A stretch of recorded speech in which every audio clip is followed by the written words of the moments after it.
We need to understand that and adapt accordingly.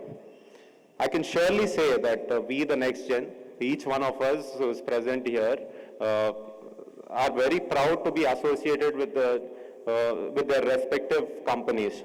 And we are very lucky to have a platform on which we can work on. It's my personal feeling. I'm very proud to be the son of my father. I'm sure everyone feels the same, because we as an industry are stronger because of what they've done in the last century, from a backyard industry to one of the most sophisticated industry, which is driven by technology and data. First of all, you've experienced a session where the younger generation has spoken about what they've done and what they feel about the industry. Now, I think we should learn from the seniors of the industry about what they think of us as the next gen and what they think that we should do in the next 40 or 50 years before our next generation comes into the business. So our first speaker today is Dr. Chin. He's famously known as Mr. Dr. Chin. So I'll give a brief introduction about him.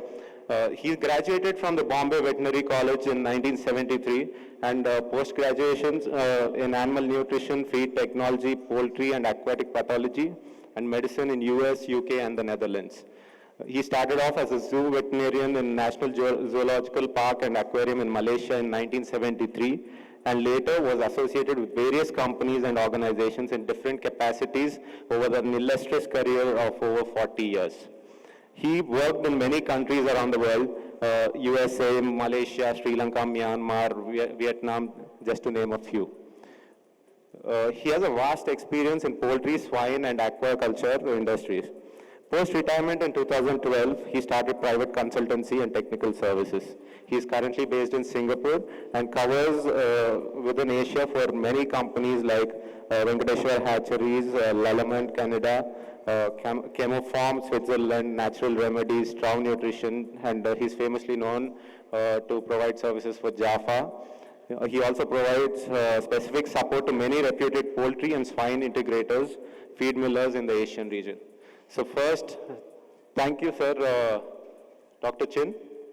Sir, I welcome you onto the stage and we hope to learn a lot from you. Thank you.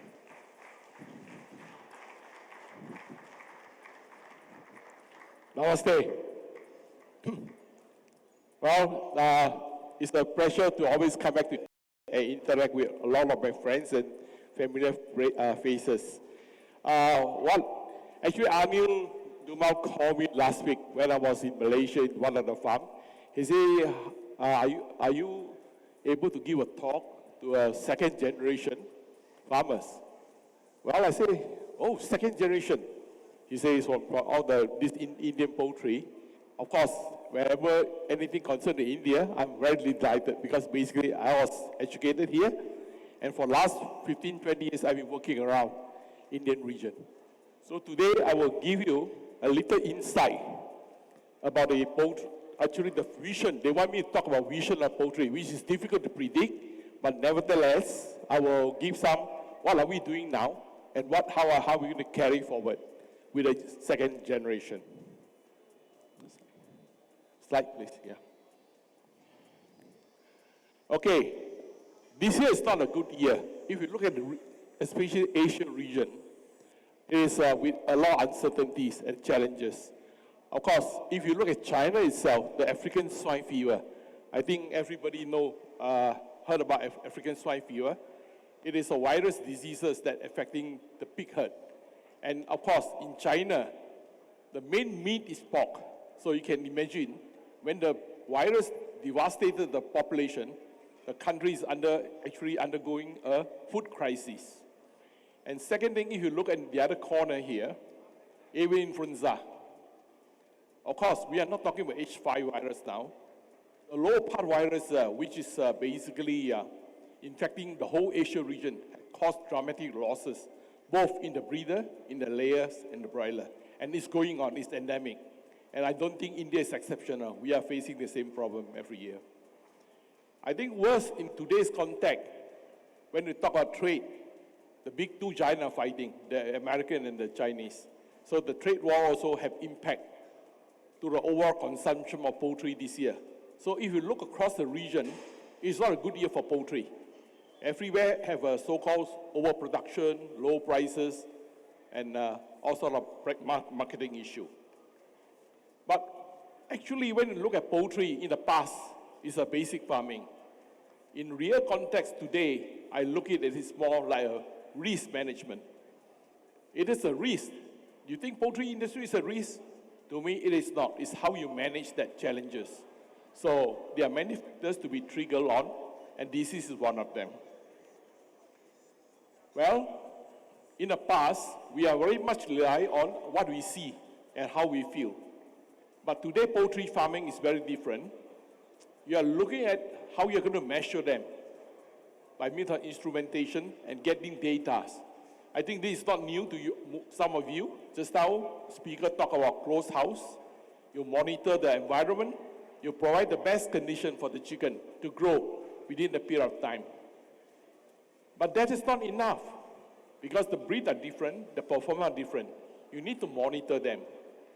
We always measure the bird when we harvest them. But we are not really able to really estimate the performance within time that we can make some remediation. Today, the technology is here. We can predict. By 7 days, 14 days, we know what happened to the bird by 35 days. So there are programs available, there are equipments that are able to make measurements and give you that type of detection. So even today, we are using apps to monitor our farm condition. I think some of you are using that application. So it is the world now. Data collection, interpretation, application is very important. Now, when you have data, most of us are having a lot of record. Are we making maximum use of them to tap the potential to understand the data? So here comes the blockchain technology. Poultry farming is not in the chicken house. It is not. It is not in the retailing. It is a whole chain of reaction.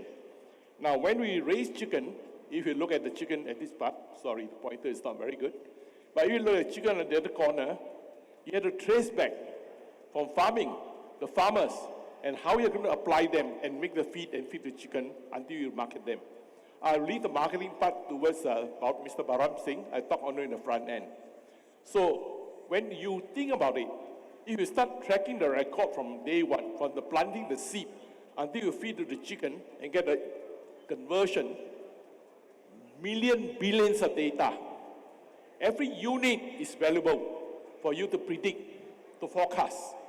And today the game is who is the person or who is the company that's able to maximize and capture the market, the data, and translate into useful application for even marketing, for production, very, very essential. So computer come into place. Then data, volume, variety, diversity of the data. The speed of gathering the data also important. The veracity means authenticity, the accuracy, how much you can get.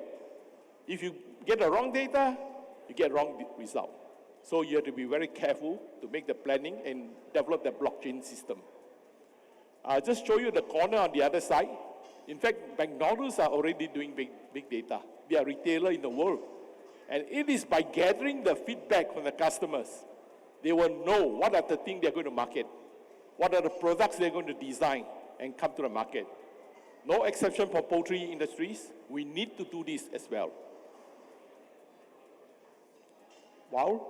What are the innovations which you see last 5 years here? I'm working in the region from the big integrator to a small farmer. I help most of the farmers. But if you look at today, things are coming very differently. We are looking at monitoring system. We don't visit the house. We use capture imaging, remote sensing, and this will give us the information, even using the radio frequency tracking. Of course, these are played mainly in large animals, but it is coming. Now, this graph I show you very clearly. You can predict by day 7 or day 8 or day 14, you will know what happened to a bird by 35 days. So this data correlationship and interpretation of performance can assure you a more consistent and uniform productivity. Look at the top there. No doubt it's a swine farm. We are able to capture even the intake of each animal, how much feed they take, they are able to track on. Very important. Feed is 60% of the, or even 70% of production cost. So you can even take on individual intake. It's not very far, it will come to poultry, because today in GP, PS selection, we are using intake, daily intake per animal, per bird. We are able to calculate the efficiency and make selection. What are the things that we're already using it?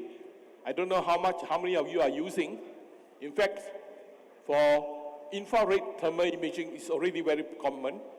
We are having closed house. We are using wind speed. We are using sensor. That is fine.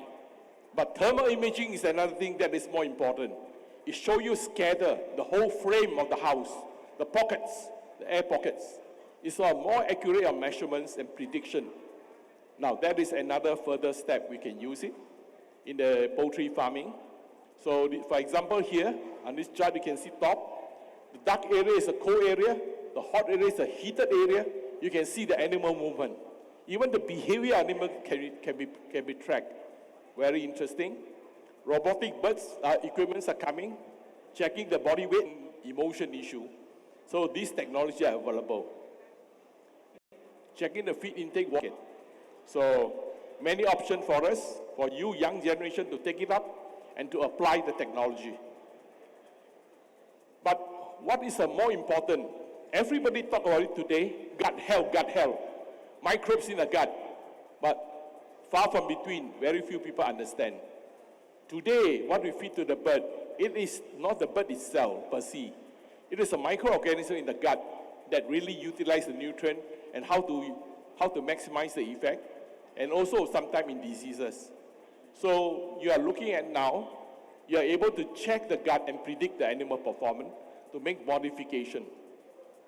In the past, we go to the farm, we do a post-mortem, we look at the chicken. Today, I no need. I just tell the farmer, send me the feces, the collection. I can profile all the bacterial content, the ratio of the E. coli.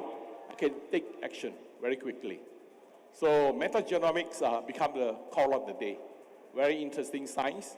I think many applications is coming now, where we go to farm, just collect poultry feces. We can predict and tell the problem in the farm.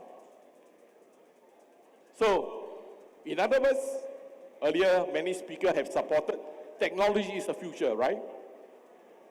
You're not wrong.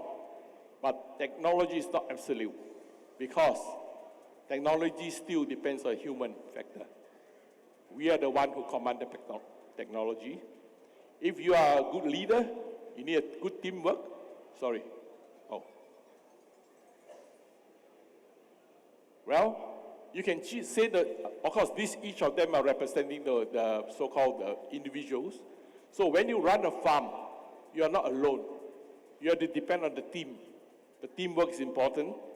So first important element in running is basically transparency. Then you have the technology you apply. The financial is important, everything on numbers, and the reward. You don't pay, you don't get people working. So what are the criteria? Three important things to me is more important in the farm. Basically, it's the attitude. You can be very good, very knowledgeable. You have the wrong attitude, you can't work with the animal. Animals don't talk. You have to feel it. You have to understand them. So the teamwork is very important. From the laborer collecting the feces to the processing plant. Everybody across the board need to really develop a good attitude. And many times crises happen at the farm. We must be able to make quick decisions to make correction.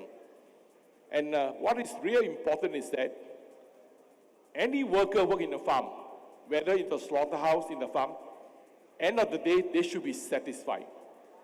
If they are not happy, they think it's basically a labor job, you can never have a good performance.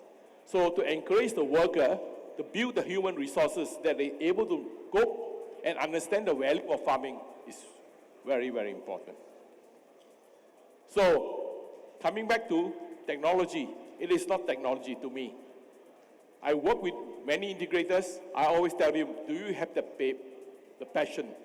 I think look at all your second generation, I think passion is there. And when you have passion, I assure you, there is always a possibility. Whatever bad time, good time is a transitional.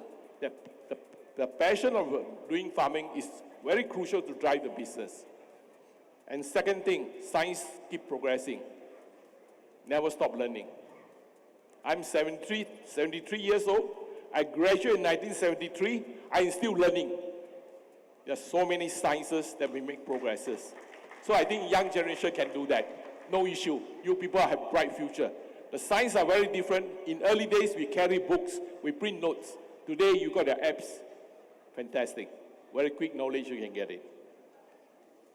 But one of the challenges, I'm not supposed to talk about this because this is on marketing, but I throw only 2 slides to you, just to bother your minds a little bit related to production.